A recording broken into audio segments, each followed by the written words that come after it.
everyone, Random Randy here. This is going to be Book Talk episode 1. Some of you who watch my crafting vlogs will already know me as Random Randy, and some of you who found me through more bookish mediums will likely know me as R.A. Sears. I would say that it is a pen name, but it's actually my first and second initial and my maiden name all smushed together. When I started writing, it was before I met my husband, so I thought it would make more sense to stick with that in terms of my writing identity than coming up with something totally new and different and off the wall or using my married name. Also, chances of someone being able to stalk me are significantly reduced using my maiden name, since I don't get any mail at my new address with my maiden name. So for those of you who don't already know me, I'm Randi. That's actually my birth name. It's not short for Miranda or any other weird thing that people assume my name is short for.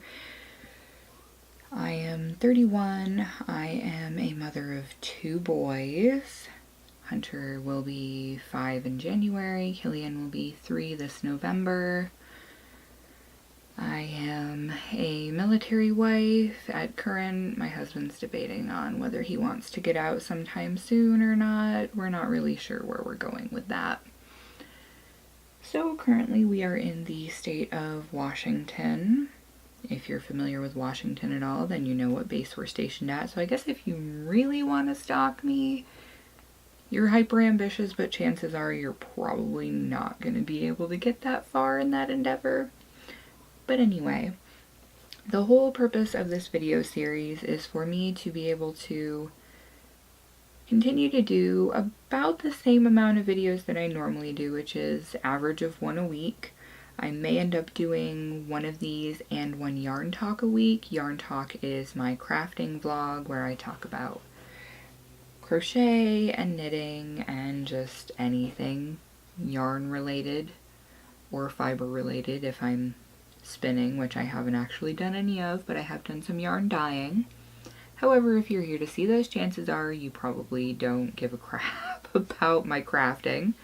So the whole purpose of this video series is going to be for me to talk about some of the books that I'm reading at current and to talk about the things that I am working on as an author and the processes I'm going through, so that if there are other people out there who are looking to get into independent publishing or looking to join small presses, I may be able to give you some tips and pointers on things that work for me, things that haven't worked for me. As far as getting agents and going with a traditional publisher goes, I'm not going to be a lot of help there, because the more I've looked into it, the more terrified it made me, and I decided that just going straight up independent and doing it all myself, with the exception of maybe outsourcing graphics work, which by the way I have done for my logo that I use all over everything. And that was made by the absolutely wonderful to work with Rebecca from Dreams to Media, and I will link to her webpage if you would like to check her out if you're an author that's looking for cover art or logos or a variety of other things. She's really flexible, her prices are decent, she does amazing work, I absolutely love her, and she's a really cool person. So check her out if you're on the market for that stuff. But for the most part with indie publishing, I do it all myself. I do my own writing, editing, revising, formatting, cover art, promo images, with the exception of, like I said, the logo that Rebecca made for me. I pretty much do it all myself. That also means that the brunt of promotion and finding places to promote and people to promote with also falls on me. I'm seriously considering looking into a virtual personal assistant to help me with promos in places, although I know that a lot of Facebook groups are cracking down and will not let a PA post for you if you are an author. So that might be an idea to just kick to the curb and not even consider. Rather than just yammering on and on and on about all of my stuff, first I'm going to talk about a few of the things that I am reading right now. And while I'm doing that, I'm going to be glancing at my phone so that I can read you the book descriptions and make sure that I get everyone's names and book titles right. Because as many of you know, or some of you may know soon if you're expecting, when you have kids, your brain gets kind of scattered sometimes. So I'm going to talk about a book that I just picked up again for the first time in a long time. I helped her with some editing initially, and she's a longtime friend of mine. I am currently reading Southern Belle's Never Say Die by Ginger Sutter. It is the first book in the series. As far as I know, she hasn't put any more of it out yet, but that's not to say that there isn't more coming. So I'm going to read you the description right from Amazon about this book. It says, "Southpaws don't play," and there is some grown-up language in here. So if sweariness bothers you or you have kids in the room, you might want to not have them be around if they have sensitive ears. Southpaws don't play. Just when you think you know some shit, the pimp hand of Murphy's Law will correct your ass quick. And in the summer of '86, what did the Five Fingers say to Nora O'Connell's face? Slap! Nearly 18 and pregnant, she is made aware of the Fey and Demon ancestry curving the branches of her family tree. Moreover, courtesy of the pregnancy, she has gained the use of once latent extrasensory abilities, and the burden of realizing what the potential risks of carrying this incredibly powerful baby to term could be. As a result of that knowledge, Nora is faced with an impossible choice: to keep her child or to save the world from it. I'm only a little bit into the book right now. Like I said, it's been a while since I picked it up, but she had an anniversary sale on Amazon recently. It's been about a year since it was published. I picked it up a few weeks back. So it was available for cheap or free. I'm not sure which. I don't remember. But I will leave the link to the book down in the description box below. So if you want to check it out, you can give it a look and see what it's all about. And I believe you can read a sample of it too if you're not sure if you want to buy it or not. I'm really enjoying it so far. It has a lot of pop culture references that I'm not sure a younger audience or an older audience would get, but if you're in the realm of, say, 25 to 45, maybe 50, you'll get a lot of what's going on.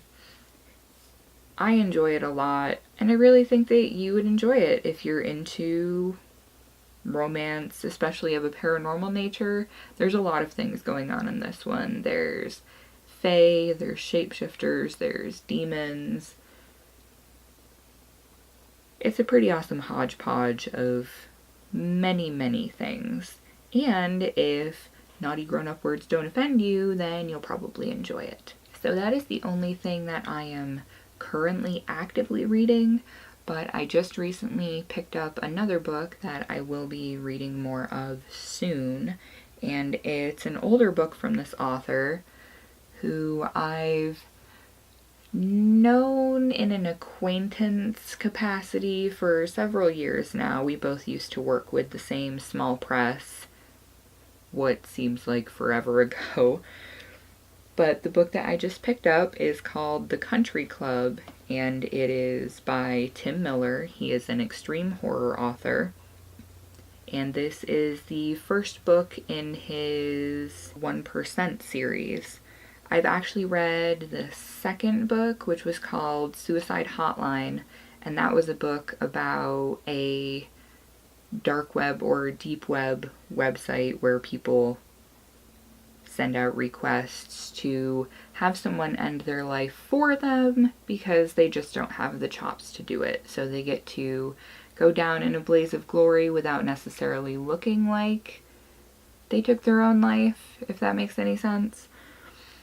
But anyway, so this first book, which Everything in this series is connected, but I believe they're also kind of their own story, so you don't necessarily have to read them completely in order. But the description of this first one is, deep in the heart of Texas sits the Country Club. At the club, the super wealthy explore their deepest, darkest fantasies and desires. Some of them are too horrific to imagine. Crystal is a blogger who investigates Texas urban legends. No one believes the club actually exists. She sets out to expose the club and their atrocities to the world.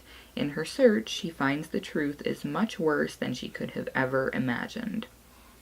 Now, this is extreme horror, meaning it's like a slasher film in book form.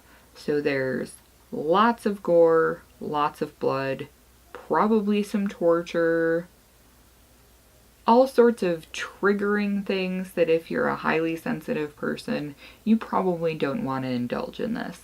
But if you're the type of person who enjoys movies like I Spit on Your Grave, Would You Rather, The Purge, things of that nature, if you're into that, if that's your bag, you're probably going to enjoy these books. Tim is a really cool person. He's very down to earth. Most of his books are based in Texas, which is where he lives, and maybe possibly someday if we get stationed there, I could actually get to meet him. That would be awesome because he seems like he'd be a really cool person to get to know. But this book, I haven't started it yet, but I really enjoyed Suicide Hotline, even though that's a newer title of his. He's one of those prolific authors who writes in so much volume, and he writes books so quickly, it makes me super, super jealous. And I'm hoping that I can get to maybe a quarter of his output and put out maybe a few titles a year, 2 or 3. I want to say last year he put out something like 10 or 13 titles. So almost a book a month, which is insane. If any of you write, you know that that's a lot of words. I do know some other people who write with that frequency and crazy word output, but they're in other genres. I'm really hoping that talking to and knowing these people will be more inspirational for me to get off my butt and get working, which I actually have been doing. So now that I'm done a little bit chitty-chatting about the things I'm reading, I'm going to talk about what I'm working on. So I have exciting news in regards to publishing and getting things out there for all of you wonderful people to indulge in. I've kind of been really torn the last few months because I have this series that I've honestly been working on since I was 16 years old. I was a junior in high school when I started the first draft of this series. What I am doing right now is revision number 5 of this. I've actually published it twice before, both times revising it so much in between that it was insane. This is the last time I'm going to do it because I believe I have finally found comfort and a writing voice and a place for this series and a plan that I am comfortable with and happy with and believe I can move forward with. Anytime I would go to pick up my book, and yes, I do read my own work multiple times to browse for errors, to look for plot inconsistencies, and just because I enjoy reading. I don't read as much as I used to or as much as I would like to, but I know a lot of people who never reread their own work, and I wonder how series writers can keep things straight when they do that. I have to reread things to keep fresh in my mind the way that the plot was going because I'm not a big note taker.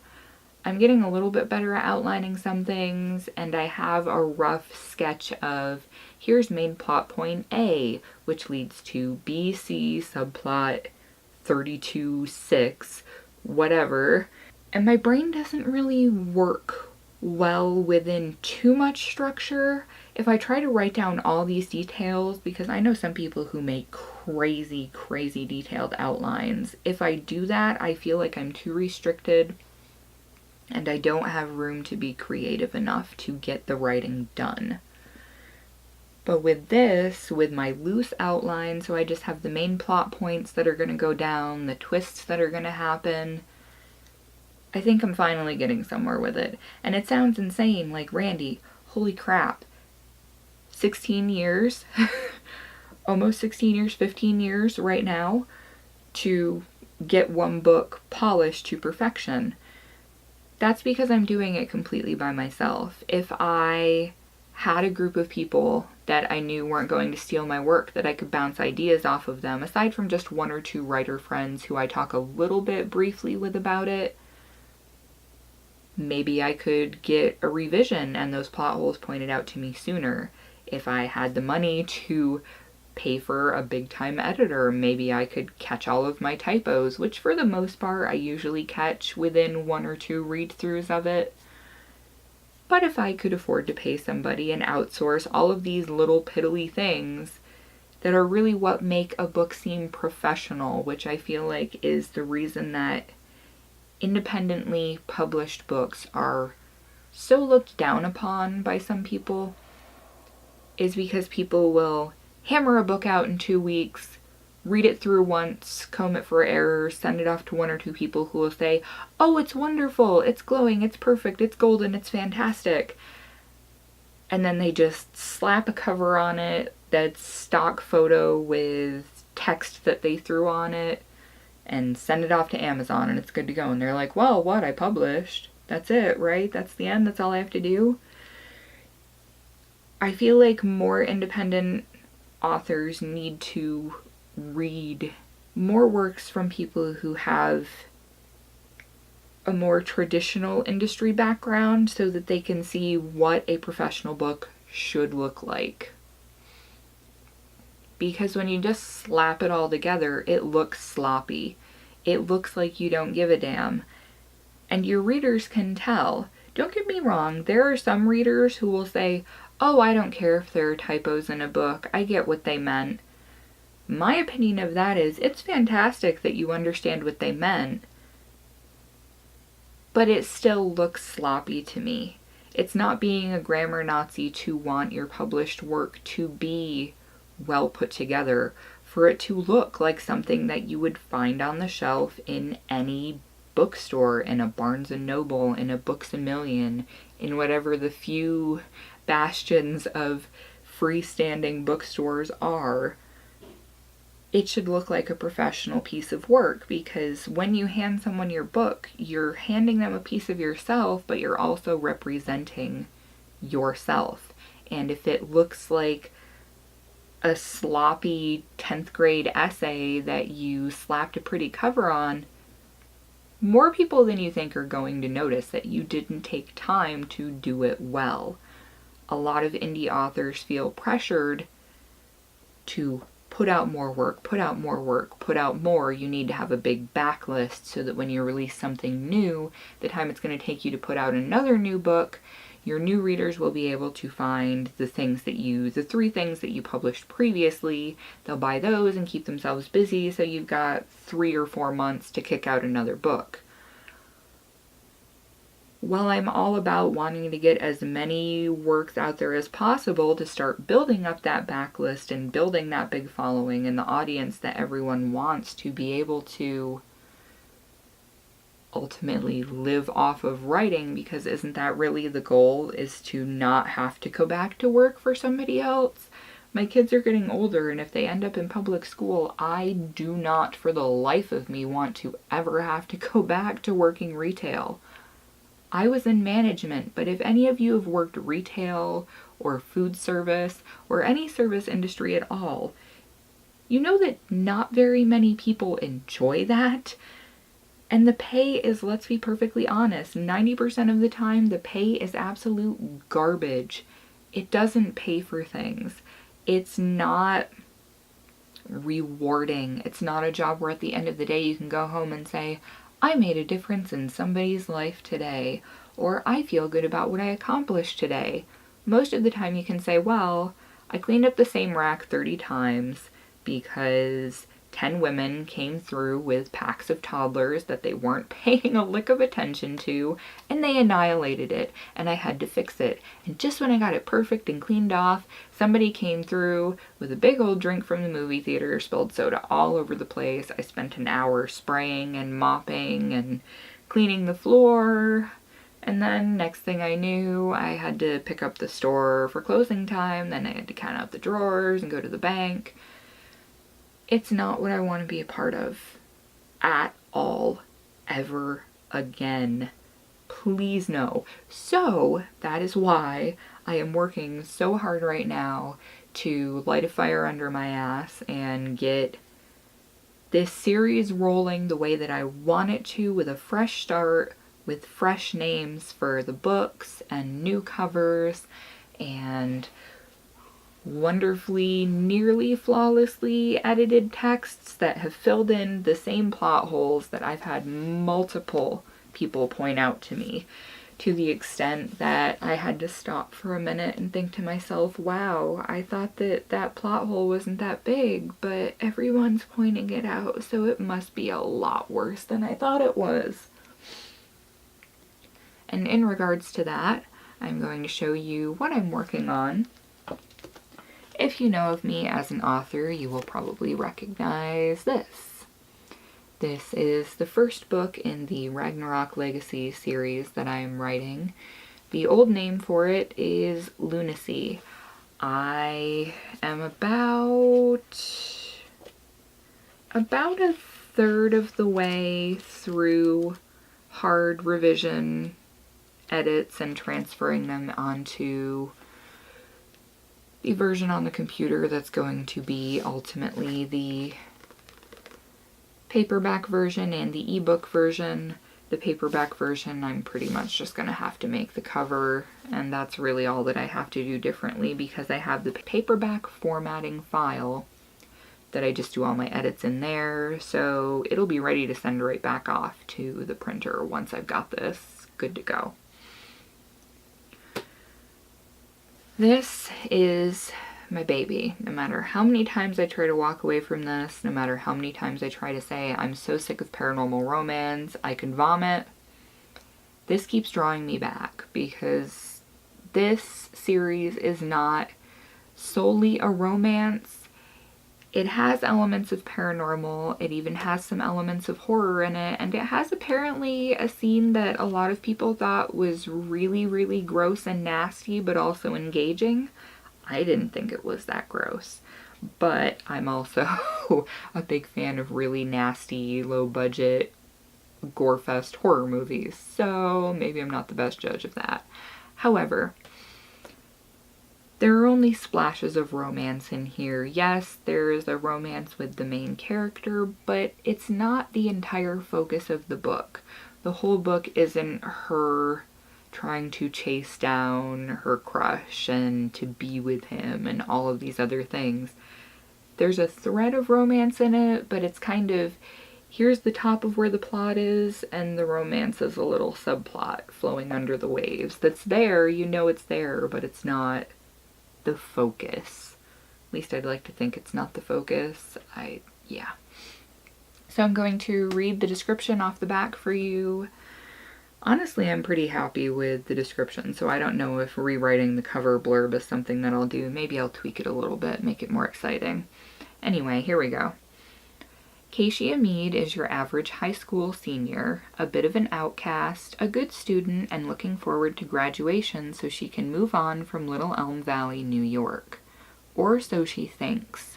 Unbeknownst to her, Keishia has a dark destiny, heavily entrenched in magic, creatures meant to dwell only in nightmares, and Ragnarok, the Norse apocalypse.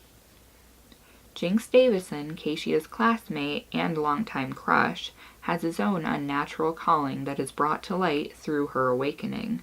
With their relationship just starting to blossom, a cloud of tragedy hangs overhead, threatening all she holds dear and forcing her hand. To keep her family and friends safe from these eldritch beings with godlike powers, can Keishia leave everything she's ever known behind and trust in the word of a vampire? So the edits for this, in some chapters there are hardly any at all, and in other chapters I have pages that look like this, where every paragraph gets rearranged and moved around and all the words get changed. And yes, I actually did do all of the interior formatting myself with the watermark and the text and everything else. And it's not easy work, but I would rather do all of this work myself and be in control of an end product than have to have someone else be my boss ever again. So I've just pulled this and the sequel novella from Amazon because middle July, I believe I said the 17th of July, I'm going to be re-releasing this with the new name, which is going to be, well, I'm not really 100% positive what the name is going to be at current, but my working title right now is Beloved of the Wolf. There's going to be a new cover. I made a Facebook event for it. There will be a cover reveal done on July 14th. The book will release on the 17th, and it will be on sale the 17th through the 21st for 99 cents. After the 21st, the price is going to go up to $2.99 for a digital copy. Paperback copy will also be available, and through my website, you will be able to get a signed paperback copy, which will take a little bit longer because I have to myself receive the physical copy, sign it, send it out. So it takes a little bit longer to get it that way, but if signed copies are your thing, it's a little cool extra option that I'm going to offer. So in the description box down below the video, I'm going to link the Facebook event and my website where I do have a blog that I am busting my butt to try to get off the ground because I haven't been blogging or writing much at all lately, and it's horrible. It really is my happy place, and I feel like getting back into it is going to help lift me up out of this horrendous depression that has struck me since having children. But since the sun's been shining in Washington a little bit more recently, it's kind of starting to turn around. And getting back into even just editing is making me feel more like a human being, which if you've ever suffered from depression, especially postpartum depression, you'll know that feeling like you are an important being all on your own, that there is more to you than the fact that you birth children, is a really big deal. So I believe that I have rambled long enough. I wanted to say thank you to all of my current subscribers who just keep coming back. I love you guys, really, seriously. I hope that the book talks don't throw all of you crafty people off. I will still be doing the craft vlogs every other week, and I will be doing the book talks on the weeks in between. So again, thank you to all the old subscribers. Welcome to all you new subscribers. I'm well on my way to 200, and that is fantastic. And I hope that if you guys are interested, you'll check out all of my book release stuff and give the 2 books that I mentioned a look as well. Thanks so much for watching, guys, and I will see you next time. Bye.